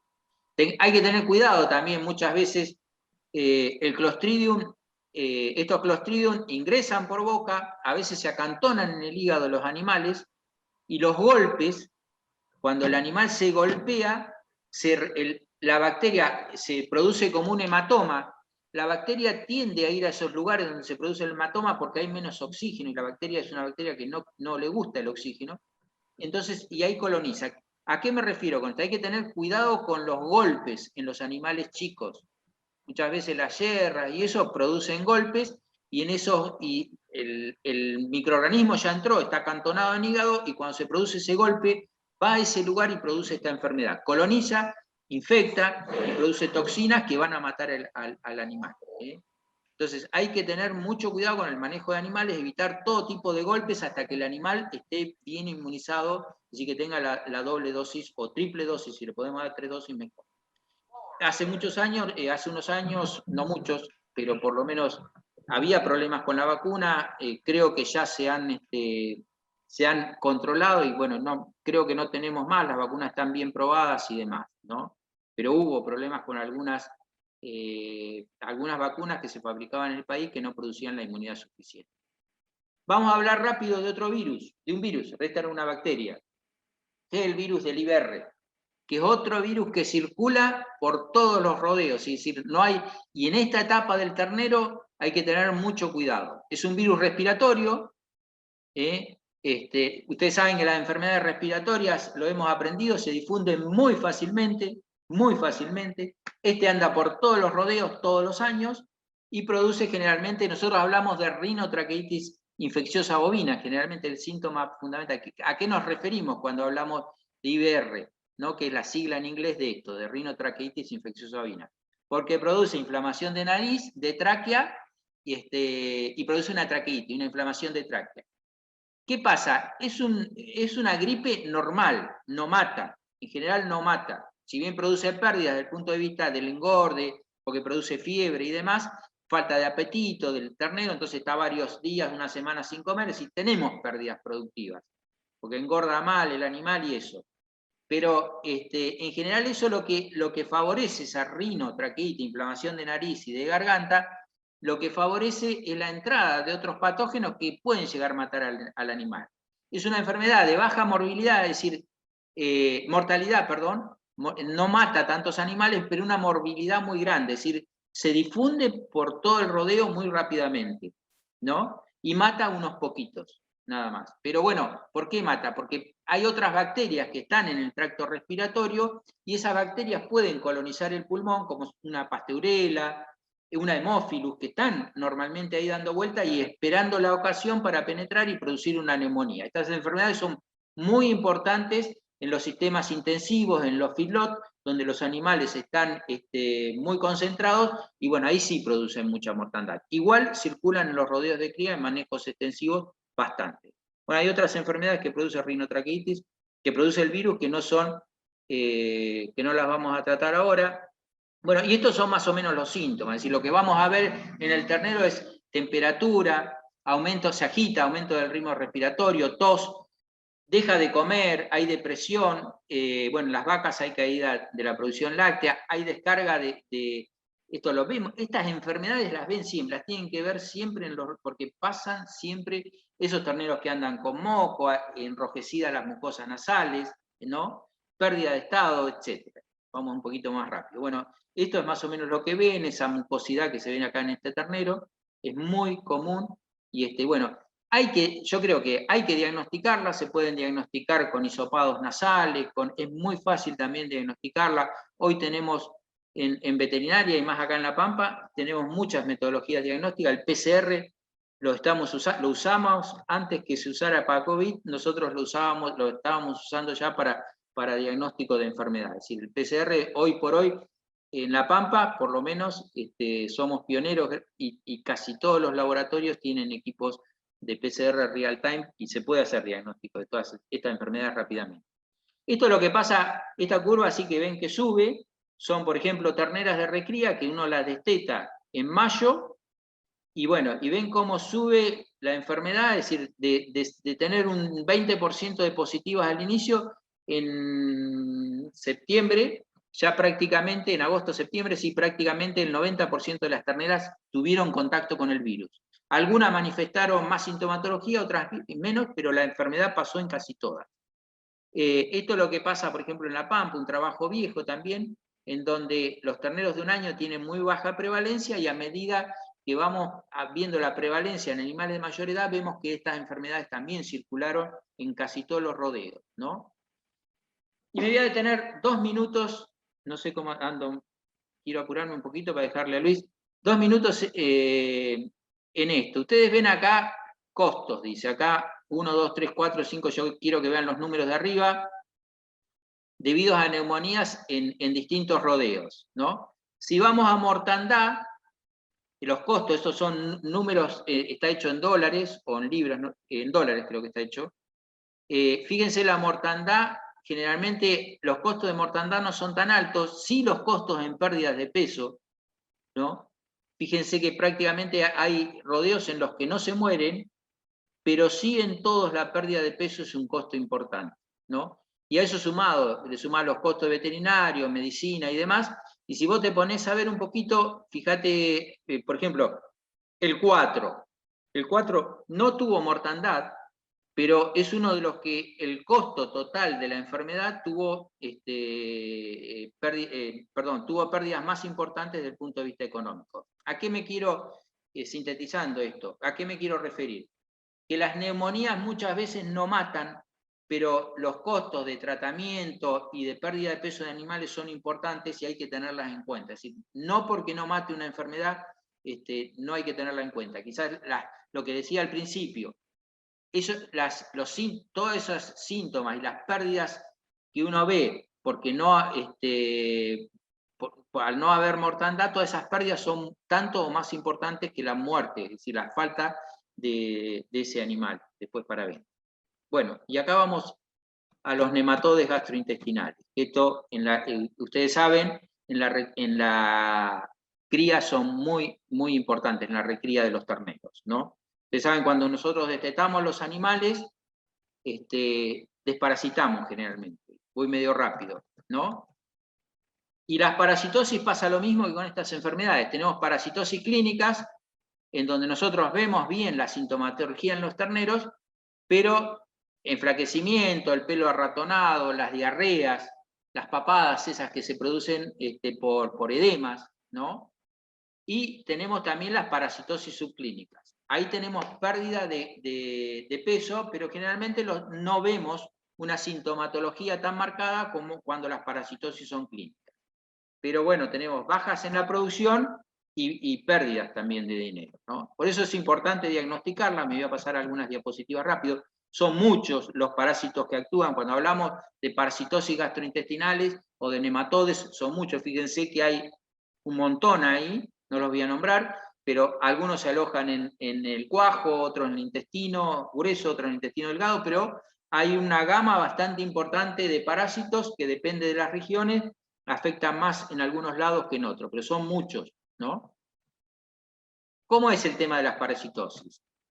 El tema de las parasitosis es, tenemos el ternero, que elimina los parásitos por materia fecal, van a la pastura, en la pastura eclosionan los huevos, eclosionan las larvas, esas larvas se desarrollan, generalmente la lluvia, en época lluviosa como las que estamos teniendo algunas ahora en algunas regiones, es muy importante para que eclosionen. Fíjense, esas larvitas suben al pasto y vienen los animales y la comen y la levantan. Este ciclo es muy rápido, fíjense, tenemos 14 días, creo que son, me falta uno me parece.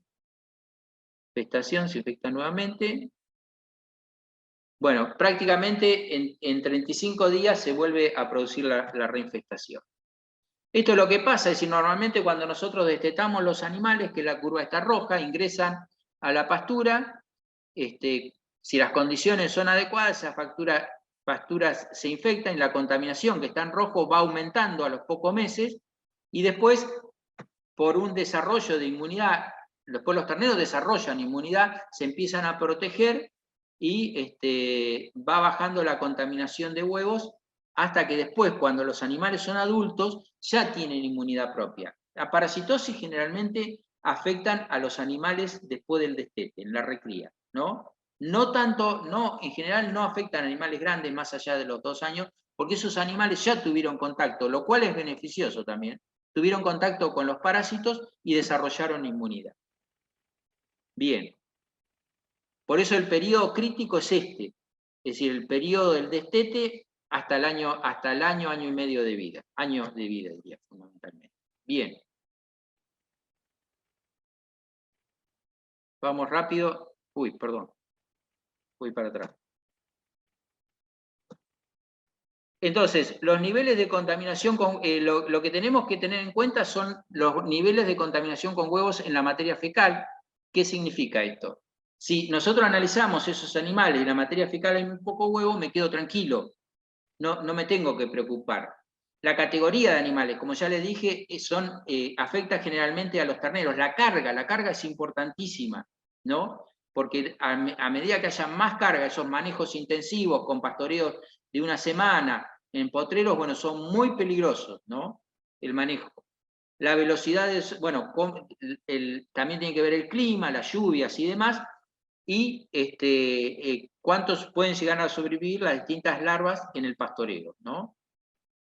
Entonces, esto hay que tenerlo muy en cuenta. Las pasturas, el pasto, es el medio de infestación y transmisión y permanencia de los parásitos en los sistemas pastoriles.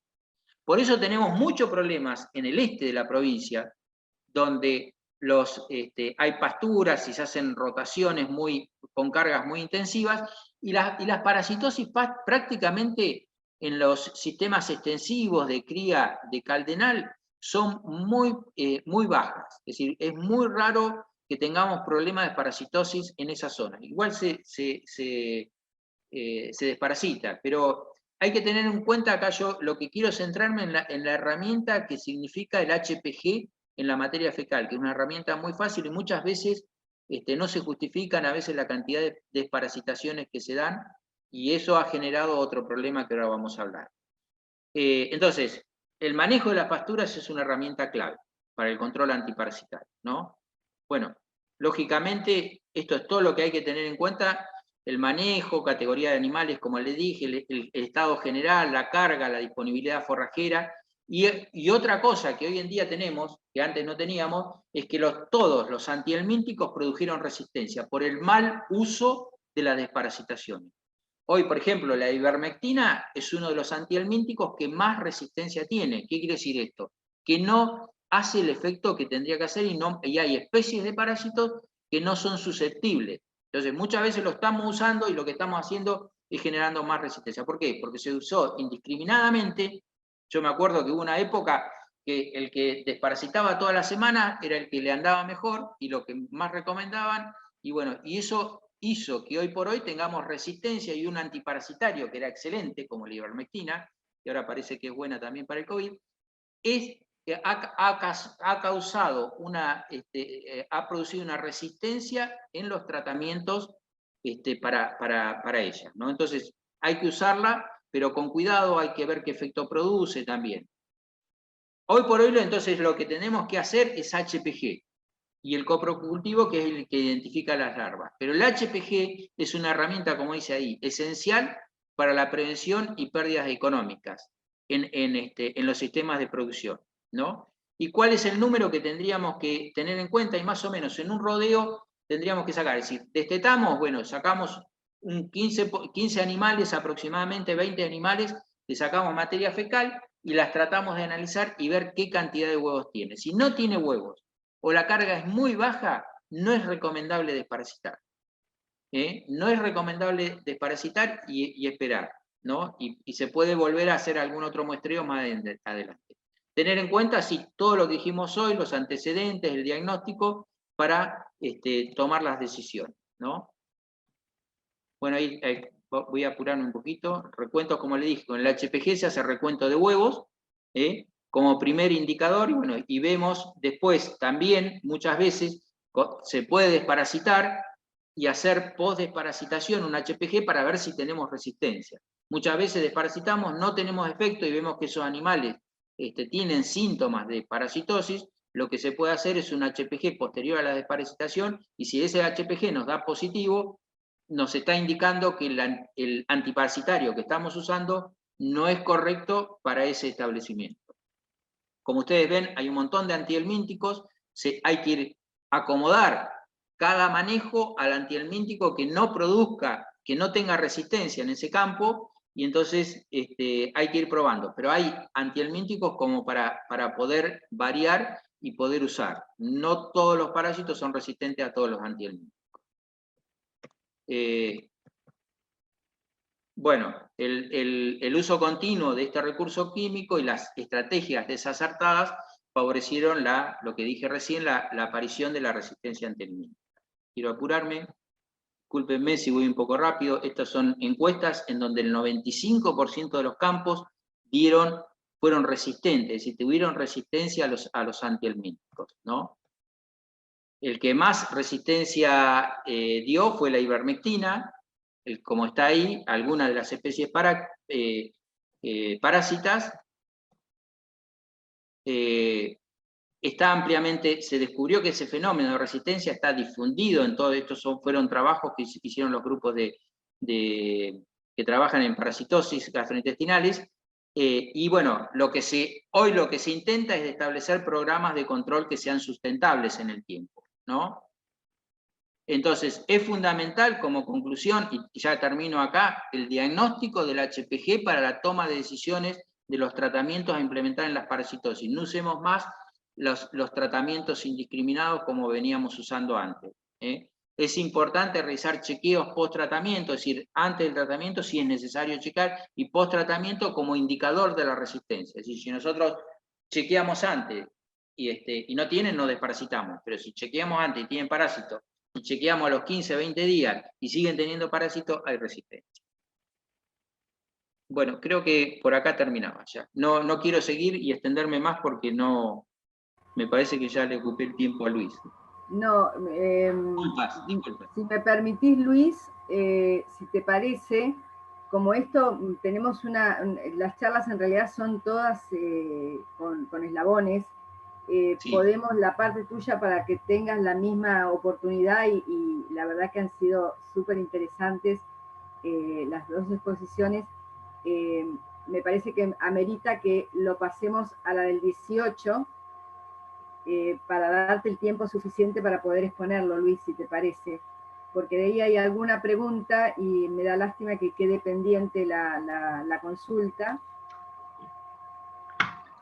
Sí, porque creo que es importante tomarse un tiempo. Creo que la exposición tanto de Ezequiel como de Marcelo recién amerita justamente como conclusión o como para terminar, es el buen uso de las herramientas que tenemos para hacer un buen manejo de las enfermedades. Obviamente que se habló de inmunidad, se habló digamos, de todo el correcto manejo para poder generarlo, y el uso de las herramientas, que en este caso yo iba a hablar de la jeringa, es fundamental, ¿no? Entonces, sí, dada la hora, son hace 2 horas que estamos atendiendo, así que no tengo problema. Sí, porque si no los voy a cansar, se van a ir todos de la sala. Bueno, más que nada porque también tenemos un límite con esto del Zoom, que sabemos que a las 2 horas se corta, y sí, ahí teníamos en el chat una consulta para Marcelo, y creo que vos merecés la misma atención y la cantidad de tiempo que han tenido, así que...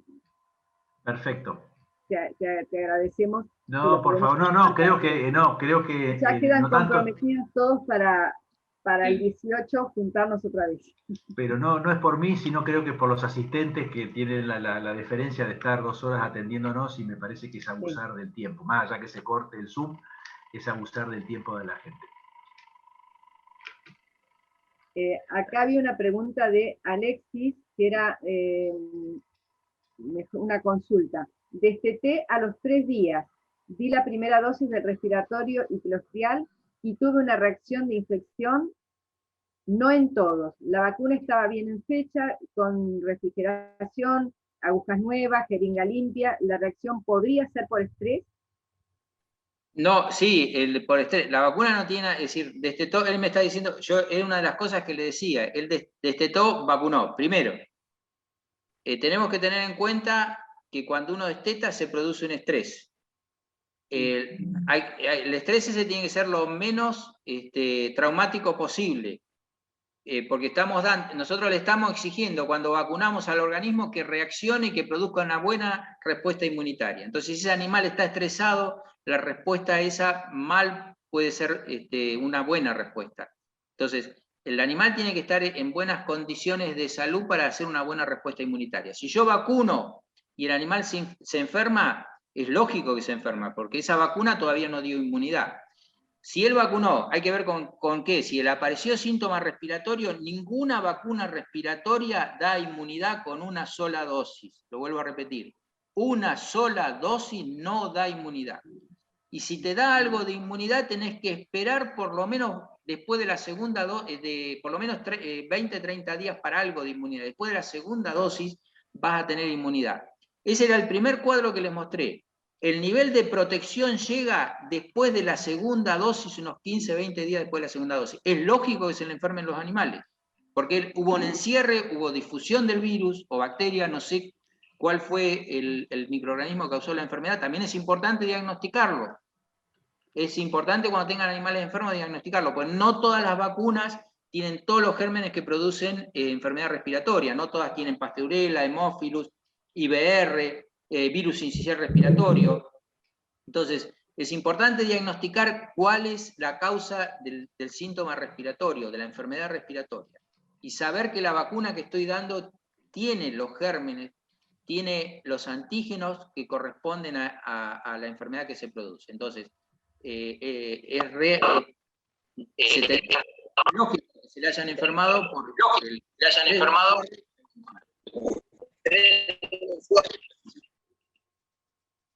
No sé si se entendió. Bien. Marcelo, antes que avance, quería hacer también un aporte. Sí, creo favor, que sí. ante la pregunta que hace Alexis, me parece que también dentro del organigrama y dentro del esquema sanitario es justamente definir los momentos de las vacunaciones, no esperar al destete para vacunar, sino vacunar a los terneros al pie de la madre, darle por lo menos la primera dosis. Yo aconsejaría, creo que vos también estás de acuerdo, dar las 2 primeras dosis con los terneros al pie de la madre y después destetar, porque de esa manera estando el ternero junto con la madre, el estrés es mínimo, es mínimo también el estrés del pasaje por la manga, y por lo tanto tenemos un mejor resultado inmunológico con las vacunas.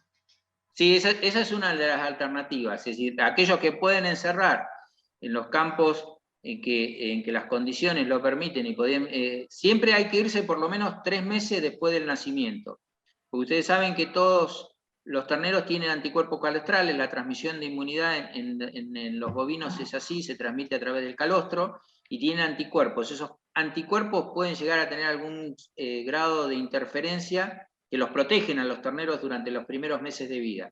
Pueden tener algún grado de interferencia con las vacunas. Por eso es importante, después de los 2-3 meses, sí, se pueden empezar a vacunar, y aquellos que puedan, es una muy buena alternativa, vacunar a los terneros antes del destete. Ha habido muchos casos en que neumonías, diarreas, se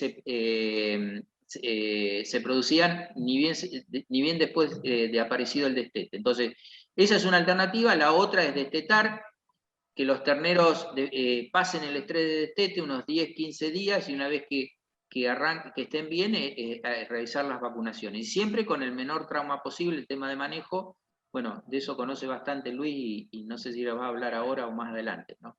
Pero sí, el estrés, los golpes, los pasajes por manga, tratar de evitarlo, todo eso. Sí, eso la próxima, con tiempo lo vamos a ir a charlar bien para que quede, por lo menos al mandar un buen mensaje justamente en eso, que no es solamente un acto vacunal, sino también es todo lo que conlleva la organización de la inmunización. Ahí había una consulta más que decía, leí que al eliminar la ivermectrina tiene una repercusión negativa sobre el pasto y los nutrientes. ¿Es así? ¿Los otros antiparasitarios producen algo parecido? ¿Cómo? No escuché bien. La ivermectina tiene... Ahí te leo, ¿sí? Sí. Tiene una repercusión negativa sobre el pasto y los nutrientes. ¿Es así? ¿Los otros antiparasitarios producen algo parecido? No, que yo sepa, el nivel de mi conocimiento dice que no tiene efecto negativo sobre el pasto, no. Y sobre los nutrientes. Pero sí te contesto esa pregunta. Sí, a ver. Es un tema que está muy en boga para todos aquellos que están haciendo un pastoreo tipo Guasán, un pastoreo muy intensivo. Por lo tanto, como es un manejo holístico de todo lo que es la pastura, la ivermectina no afecta al pasto. Lo que produce la ivermectina, que quedan trazas o restos de ivermectina en la materia fecal, afectan a las bacterias y también a los protozoarios y a los insectos, que degradan la materia fecal y que ayudan a incorporarla al suelo. O sea, la ivermectina no es sobre el pasto, sino sobre toda la flora y la fauna que degrada la materia fecal y evita la incorporación como recurso para el suelo. Esa es la pregunta. Eso sí, así eso es tal cual. Sí. Igual la ivermectina es un producto que sale de hongos aislado del suelo, ¿no? Sí, pero tiene un efecto nocivo, o sea, tiene un efecto justamente sobre toda la fauna y la flora. Sí. De ahí lo que... No sé, me queda la duda. Bueno, la segunda parte de la pregunta es ¿qué efecto pueden llegar a tener los otros antiparasitarios? Lo desconozco, que puedo averiguar. Los lechosos no afectan. Diría que no. Porque, por ejemplo, hay algunos que se oxidan en el pasaje del rumen al cuajo y se desnaturalizan. Así que, cuando habla de lechoso estamos hablando de levamisol, efebendazol, o fendazol, exactamente. Fendazol, exacto. Bueno, acá hay un comentario que dice que sí, que la ivermectina, Ángel Coletti, afecta a insectos y anélidos. Entonces, sí, probablemente, sí. Carlos, con lo que Luis estaba comentando. Y después hay una de Carlos Maravalle, intervalo entre la primera y segunda dosis de la mancha, y tiene que ser solo de 20 días. ¿Hay problemas si se realiza a los 30? No. No, entre 15 y 30 días está bien, sí, es posible realizarlo, con esa diferencia. El tema es que uno cuando hace la ventana muy grande, si son campos con problemas, me va a tardar más en llegar la inmunidad, ¿no? Ese es el único problema, pero desde el punto de vista inmunitario tranquilamente puede separar las dosis un poco más. Bueno, no tenemos más consultas. Yo no quería dejar de agradecer especialmente a Arinta y a su personal. En general, estuvo conectada hace un rato dándonos la condición para que nos podamos, digamos, para que esta charla tenga lugar. Así que, bueno, agradecerle especialmente a los técnicos de INTA por la disposición de la charla y por el espacio que se brinda. No, de mi parte no, agradecer la posibilidad que nos da Renatre para estar en contacto, lo mismo que comentaba Ezequiel, ¿no? Con todos los afiliados de ustedes. Así que no, es un placer para mí, por lo menos. Bueno, sí, me sumo a lo dicho por Marcelo. Pero bueno, lo voy a agradecer después que dé mi charla. Bueno, no, agradeciendo a todos, a Ezequiel, esto también fue una iniciativa de la Asociación Agrícola de La Pampa, así que bueno, a Pablo, Francisco, mezclan los nombres. A Pancho. Debe ser la hora, ¿viste? a Pancho también por convocarnos para que estas charlas se den. Así que yo creo que trabajando en conjunto, y como siempre digo, todos los que estamos relacionados con el campo, si tiramos para el mismo lado, el beneficiario es el productor, el trabajador, así que agradeciéndole también a todos que han participado, y los esperamos el 18 a las 19 horas, diría Chiquita Legrand. Ahora que estamos tanto con las series, que te pareces bastante a Mirta Legrand, Nora. Vamos a volver, la segundo capítulo nuestro va a ser el jueves que viene a este mismo horario. Así que bueno, les agradezco a todos. Bueno, buenas noches Marcelo, estamos en contacto y nos vemos la semana que viene a esta hora. Correcto, buenas noches a todos. Ahí en el chat de 16, después se los voy a mandar por correo los temas de la charla del 18. Perfecto, agregá la mía. Yo lo que voy a ahora entre nosotros, sí, tenemos que también solicitar la plataforma de Zoom al INTA para poder estar presentes el próximo jueves. Lo que teníamos previsto, más lo que quedó pendiente de la charla de Luis, que no pudo ser. Bueno, buenas noches a todos, buen fin de semana y nos vemos la semana que viene. Bueno, después quedamos pendientes con los cuadernillos que quieran pasar por PDF, así que los mando a los asistentes. Perfecto, nos estamos viendo. Gracias.